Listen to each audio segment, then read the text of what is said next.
मीनल एक middle class परिवार में रहने वाली एक सीधी और साधारण और बहुत ही खूबसूरत लड़की थी। मीनल की उम्र लगभग 24 साल हो गई थी, इसलिए उसके माता पिता एक अच्छे लड़के और परिवार की तलाश में थे, जहां उनकी बेटी मीनल को सभी सुविधाएं और खुशी मिले। मीनल व्यवहार से काफी कंजूस थी। वो हर चीज में पैसे बचाने व चीजों को अलग अलग तरह से उपयोग में लाने की कोशिश में रहती थी, जिससे उसके पैसे बच जाएं। उसकी इस आदत के कारण कई बार वो बेवकूफियां भी कर देती थी। मीनल के लिए काफी रिश्ते आते थे, पर किसी न किसी कारण से सभी रिश्ते टूट ही जाते थे। एक दिन मीनल को देखने लड़के वाले आते हैं। मीनल उनके सामने चाय और नाश्ता लेकर आती है। सभी लोग मीनल को देखकर बहुत हैरान हो जाते हैं, क्योंकि वो पेपर कप में चाय लेकर आई थी। ये देखकर मीनल की माँ उससे पूछती है, अरे बेटी, ये क्या, तुम चाय पेपर कप में क्यों लेकर आई हो? माँ, अगर मैं चाय गिलास में लेकर आती तो उन्हें धोने में कितना टाइम खराब होता, और साथ ही पानी, सर्फ आदि का भी तो इस्तेमाल होता और कितना खर्चा बढ़ जाता, इसीलिए पेपर कप। मीनल की ये बात सुनकर सब हंसने लगते हैं और लड़के वाले उसकी इस हरकत की वजह से निराश होकर वापस लौट जाते हैं। मीनल की माँ बहुत गुस्सा होती है और मीनल को खरी खोटी सुनाने लगती है। हाय रे, कैसी नालायक औलाद को जन्म दिया है मैंने। देख मीनल, अगर तूने अपनी ये आदत नहीं सुधारी ना, तो तू सारी उम्र कंवारी ही रह जाएगी। मुझे तो लगता है कि मेरे लिए लड़का ढूंढना आप सबके बस की बात नहीं है। अब मैं खुद ही कोई हैंडसम और इंटेलिजेंट लड़का ढूंढ लूंगी अपने लिए। ये कहकर मीनल अपने कमरे में चली जाती है। एक दिन मीनल जब कॉलेज से वापस घर आ रही होती है, तभी वो एक अजनबी से टकरा जाती है। मीनल उसे देखती ही रह जाती है। लड़का मीनल को सॉरी बोलकर जाने वाला होता है कि तभी मीनल चिल्ला के बोलती है, अरे सुनो, क्या मैं आपका नाम जान सकती हूँ? वो क्या है ना, मैं इस कॉलेज में नई पढ़ने आई हूँ और मैं यहाँ किसी को भी नहीं जानती। लड़का मीनल की बात सुनकर मन ही मन सोचता है कि ये कितनी नादान है, बिना जान पहचान के भी मुझसे बात कर रही है। वो दोनों बातें करने लगते हैं और बातों ही बातों में पता चलता है कि लड़के का नाम रमन है और वो इंजीनियरिंग की पढ़ाई कर रहा है। दिन बीतते जाते हैं और दोनों के बीच नजदीकियां बढ़ने लगती है। मीनल और रमन एक दूसरे से शादी करने का फैसला करते हैं।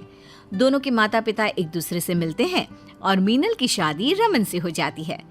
विदाई होने के बाद जब मीनल पहली बार अपने ससुराल जाती है, तो उनके घर को देखकर हैरान रह जाती है और अचानक से बोल पड़ती है, हायो मेरे रब्बा, इतना बड़ा घर, वो भी सिर्फ 4 लोगों के लिए। इससे अच्छा तो साइड में 4 दुकानें बनवा देते, किराए का किराया आ जाता और मुफ्त में राशन भी मिलता, कितना फायदा हो जाता। ये सुनकर मीनल की सास हंसने लगती है और मीनल को समझाती है, मीनल, तुम हमारे रेप्यूटेड खानदान की बहू हो, so please behave like a rich people. Free में राशन लेना इज सो डाउन मार्केट बेटा। पर मम्मी जी, मैं तो पैसे बचाने के लिए ये सब बोल रही हूँ।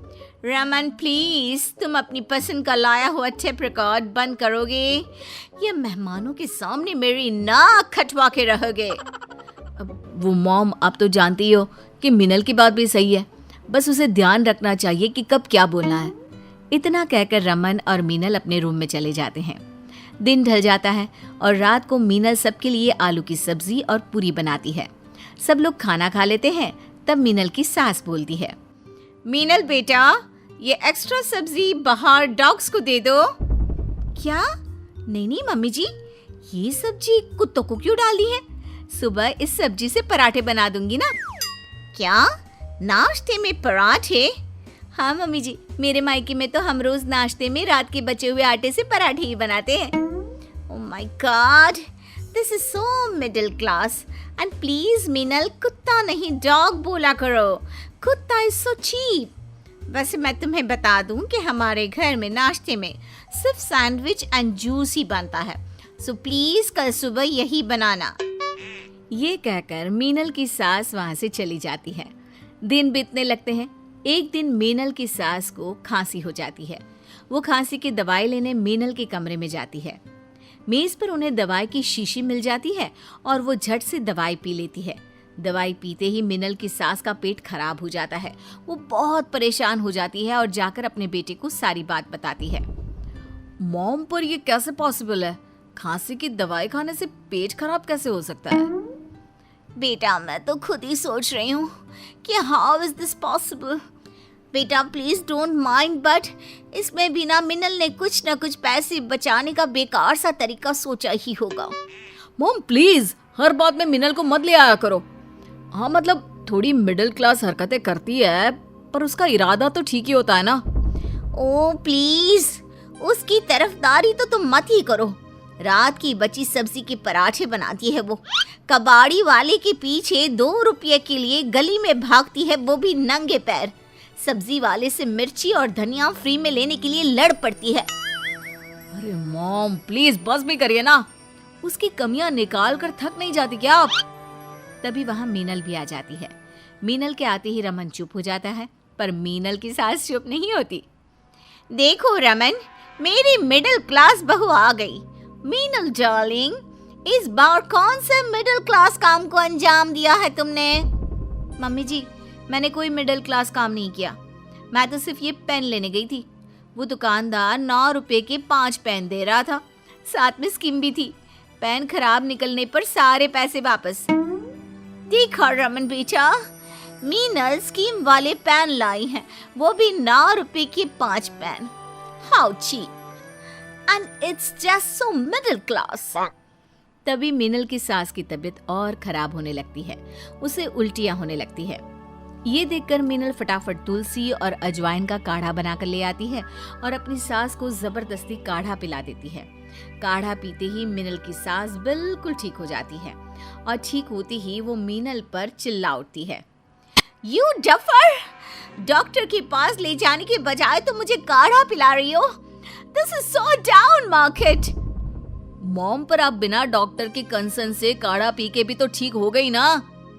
ओ बेटा रमन, तुम अभी से इस मिडिल क्लास लड़की की साइड ले रहे हो। मॉम मैं मिनल की साइड नहीं ले रहा, बल्कि ये समझाने की कोशिश कर रहा हूँ कि उसकी मिडिल क्लास चीजें कभी कभी काम भी तो आ जाती है। और फिर उसका दिल भी तो देखो ना मॉम, कितना साफ है। आपने उसे कितना कुछ सुनाया, तो भी हम सबसे पहले वही आपको ठीक करने की कोशिश करने लगी। रमन की बात सुनकर मीनल की सास को अपनी गलती का एहसास हो जाता है। वो मन ही मन खुद को कोसने लगती है। वो समझ जाती है कि मीनल जैसी है उसमें उसका कोई दोष नहीं है, ये सब तो उसकी सोसाइटी की देन है। वो मीनल से माफ़ी मांगती है और फिर उसकी कमियां निकालने के बजाय उसे नए तौर तरीके सिखाने लगती है। इस तरह वो अपनी मिडिल क्लास बहू के साथ खुशी खुशी रहने लगती है। सुनीता गरीब घर की बेटी है। उसकी शादी एक बहुत बड़े घर में हुई, लेकिन इस वादे के साथ कि उसकी ससुराल वालों को दहेज में सुनीता के माँ बाप का मकान मिलेगा। लेकिन सुनीता के पिता कर्ज में इतना ज़्यादा डूब गए कि उन्हें वो घर बेचकर कर्जा उतारना पड़ा।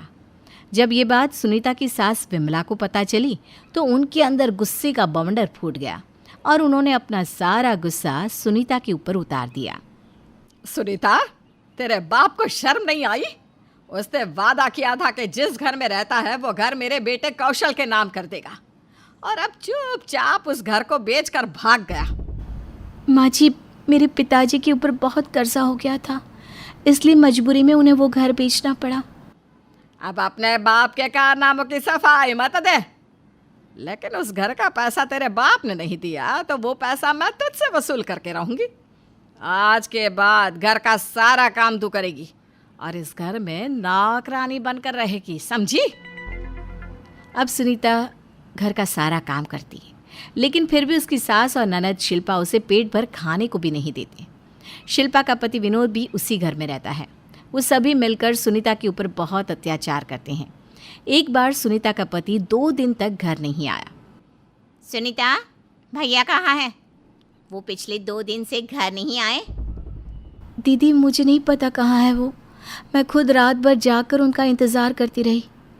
पति रात भर घर पर नहीं आया और पत्नी को कोई परवाह नहीं, हमें नहीं बता सकती थी? दीदी, मैंने रात भर उनको कॉल किए और जीजा जी को भी उठाने आई थी, लेकिन आप दोनों नहीं उठे तो मैं अपने रूम में चली गई। अरे वो दोनों नहीं उठे तो मुझे उठा देती। न जाने किस हाल में होगा मेरा बेटा। देख लड़की, कान खोल कर सुन ले, अगर मेरे बेटे को कुछ भी हुआ ना तो मैं तुझे भी जिंदा नहीं छोड़ूंगी। माँ जी, ऐसा मत कहिए, शुभ शुभ बोलिए, उन्हें कुछ नहीं होगा। करम जली, तेरे होते हुए इस घर में कुछ शुभ हो ही नहीं सकता। न जाने कौन सी मनहूस घड़ी थी जब मैंने अपने बेटे की शादी तुझसे करवाई। सब लोग सुनीता को ताने मार ही रहे थे कि तभी सुनीता का पति कौशल शराब पीकर वहां जाता है। अरे बेटा कौशल, क्या हुआ तुम्हें? तुमने शराब पी है? क्यों बेटा? कौशल जी, आप ठीक तो है ना? आज से पहले तो आपने कभी शराब नहीं पी, आज क्यों पी आपने? माँ, हम बर्बाद हो गए। हमारे ऑफिस के किसी वर्कर ने सारे पैसे बैंक अकाउंट से निकाल लिए। मैंने पुलिस को भी बुलाया लेकिन कुछ पता नहीं चला। पुलिस का कहना है कि यह काम हमारे किसी करीबी ने किया है। विमला अपने बेटे को सहारा देने की जगह सारा इल्जाम अपनी बहू पर रख देती है। सब कुछ इस मनहूस की वजह से हुआ है। जब से इस घर में आई है तब से कुछ ना कुछ बुरा हो रहा है। कौशल बेटा, अगर इसका बाप अपना घर तुम्हारे नाम कर देता तो आज ये जो मुसीबत आई है हमारे सर पर, कम से कम वो तो ना आती। इसके बाद सब अपने अपने कमरे में सोने चले जाते हैं। देर रात घर वालों को किसी की चिल्लाने की आवाज़ सुनाई देती है। सभी किचन में जाकर देखते हैं तो वहाँ पर सुनीता और विनोद होते हैं। विनोद, तुम इस नागिन के साथ किचन में क्या कर रहे हो? शिल्पा, मुझे गलत मत समझो, मैं तो पानी लेने आया था। पता नहीं सुनीता यहाँ कैसे आ गई। वो मुझसे लिपटने लगी, मैंने मना किया तो जोर जोर से चिल्लाने लगी। नहीं नहीं दीदी, जीजा जी झूठ बोल रहे हैं। जीजा जी मेरे साथ। चुप कर बदतमीज औरत, हम दोनों इस घर में रहते हैं, ये बात तुझे पहले से खटकती थी। अरे हमसे शराफत से बोल देती कि यहाँ से चले जाओ तो हम चले जाते। ये सब नौटंकी करने की क्या जरूरत थी? दीदी, कौशल जी, मैंने कुछ नहीं किया, मैं बेकसूर हूँ। जीजा जी मुझ पर झूठा इल्जाम लगा रहे हैं। तू मेरी बेटी और दामाद को घर से निकालना चाहती है, लेकिन अब तू इस घर में नहीं रहेगी। चल निकल इस घर से। कौशल जी, आप तो मेरी बात पर भरोसा कीजिए, मैंने कुछ नहीं किया। सुनीता, मैंने कभी सोचा भी नहीं था कि तुम इतनी घटिया हरकत भी कर सकती हो। आज से तुम्हारा और मेरा कोई रिश्ता नहीं है, चली जाओ इस घर से। सुनीता के ससुराल वाले उसे घर से निकाल देते हैं। अब वो दर बदर की ठोकरें खाने लगती है। एक दिन वो सड़क के किनारे बैठकर रो रही थी, तभी उसने देखा कि एक ट्रक वाला फुल स्पीड से ट्रक लेकर आ रहा है और सड़क पर एक बच्चा खेल रहा है। सुनीता अपनी जान पर खेलकर उस बच्चे की जान बचा लेती है। बेटा, तुम ठीक तो हो ना? कहीं तुम्हें चोट तो नहीं लगी? कहाँ रहते हो तुम? चलो मैं तुम्हें तुम्हारे घर ले चलती हूँ। मैं उस सामने वाली कोठी में रहता हूँ आंटी। सुनीता उस कोठी में जाती है तो वो कोठी शहर के सबसे बड़े वकील मिस्टर हर्षवर्धन की होती है। मिस्टर हर्षवर्धन सुनीता को बहुत धन्यवाद देते हैं और उसकी आप बीती सुनने के बाद उसे अपने यहाँ काम पर रख लेते हैं। सुनीता एक पढ़ी लिखी लड़की है, इसलिए वो उनका ड्राफ्टिंग का सारा काम संभालने लगी। एक दिन सुनीता ने मिस्टर हर्षवर्धन से कहा, सर मुझे 2 दिन की छुट्टी चाहिए। क्यों, कोई काम है? सर मुझे पता चला है कि मेरे गरीब माता पिता गांव में मेरी मौसी के पास रह रहे हैं। मैं उन्हें यहाँ शहर अपने पास लाना चाहती हूँ। ठीक है, चली जाओ। एक काम करो, मेरी कार ले जाओ और हाँ, जल्दी से आने की कोशिश करना। थैंक यू सर, आपने मेरे लिए पहले ही बहुत कुछ किया है। सुनीता, थैंक यू बोलने की कोई ज़रूरत नहीं है। तुमने मेरे बच्चे की जान बचाकर जो उपकार मुझ पर किया है, उसका एहसान मैं इस जन्म में तो चुका ही नहीं पाऊंगा। सुनीता अपने माता पिता को घर ले आई और उनके साथ रहने लगी। अब सुनीता बहुत मेहनत से काम करने लगी। वो मिस्टर हर्षवर्धन के साथ मिलकर केस भी डिस्कस करती। काम के साथ साथ उसने वकालत की पढ़ाई भी पूरी कर ली। एक दिन मिस्टर हर्षवर्धन सुनीता से कहते हैं, सुनीता, पीए ने मुझे बताया कि कई दिनों से एक माँ बेटे हमारे ऑफिस के चक्कर लगा रहे हैं। उन्हें किसी केस के सिलसिले में बात करनी है, लेकिन उनकी हालत बहुत ख़राब है। मुझे नहीं लगता कि वो हमारी फ़ीस दे पाएंगे। हाँ सर, ये बात तो पीए ने मुझे भी बताई, तो अब क्या करना चाहिए? देखो सुनीता, मैं ऐसे केस लेता तो नहीं, लेकिन ये दोनों माँ बेटे बहुत परेशान हैं, तो मैं चाहता हूँ कि तुम एक बार उनसे बात कर लो। मिस्टर हर्षवर्धन के कहने पर सुनीता उन दोनों माँ बेटे से मिलती है और उन्हें देखकर उसके तो होश ही उड़ जाते हैं। वो दोनों कोई और नहीं बल्कि उसकी सास और पति हैं। सुनीता, तुम इतनी बड़ी वकील बन गई हो कि तुमसे मिलने के लिए मैं 1 महीने से भटक रहा हूँ। तुम और तुम्हारी माँ की ये हालत कैसे हो गई? क्या बताऊं बहू, बस अपने कर्मों की सजा भोग रहे हैं। हमने जो तुम्हारे साथ किया वही हमारे साथ हुआ। माँ जी, पहली बात, मैं आपकी बहू नहीं हूँ, एडवोकेट सुनीता हूँ। बस आप ये बताइए कि हुआ क्या है। सुनीता, ये सब कुछ दीदी और जीजा की वजह से हुआ है। उन्होंने ही मेरे ऑफिस के अकाउंट से सारे पैसे निकाले थे और उन्होंने ही तुम्हारे ऊपर झूठा इल्ज़ाम लगाकर घर से निकलवाया था। तुम्हारे घर से जाने के बाद उन दोनों ने घर बेचने के लिए कहा। और आप लोगों ने बेच दिया, बिना ये सोचे कि घर नहीं होगा तो रहोगे कहाँ? जीजा जी ने घर बेचने से पहले हमें एक छोटा सा घर दिला दिया था। उन्होंने कहा कि घर बेचकर जो रुपए मिलेंगे वो बिजनेस में लगा देना, लेकिन वो घर के सारे रुपए लेकर भाग गए। बाद में पता चला कि जो घर जीजा जी ने दिलवाया था वो भी किराए का था। ठीक है, तुम जाओ, मैं देखती हूँ कि इस केस में क्या मदद कर सकती हूँ। और हाँ, अगर सच में मेरी मदद चाहिए तो पहले अपनी बहन और जीजा जी के खिलाफ FIR करो। इस केस से रिलेटेड सारे पेपर्स मेरे पास लेकर आओ। कौशल सुनीता की बात मानकर ऐसा ही करता है। थोड़े दिन बाद सुनीता केस जीत जाती है और कौशल का सब कुछ उसे वापस मिल जाता है। सुनीता, मैं इस काबिल तो नहीं कि तुम मुझे माफ़ कर सको, लेकिन हो सके तो प्लीज़ मुझे माफ़ कर दो और घर वापस चलो। हाँ बहू, हम दोनों शिल्पा और विनोद की बातों में आ गए थे। सुनीता अपने पति और सास की बात सुनती है तो उसे पुराने दिनों की याद आ जाती है कि किस तरह उस पर अत्याचार हुए थे। लेकिन आज उसके पति और सास की आंखों में पछतावे के आंसू हैं। इतने बड़े बड़े केस चुटकियों में सॉल्व करने वाली एडवोकेट सुनीता को बिल्कुल समझ में नहीं आ रहा था कि वो अब क्या करे। क्या सुनीता को वापस अपने पति के साथ जाना चाहिए या पूरा फोकस अपने करियर पर देना चाहिए? आप ही बताइए।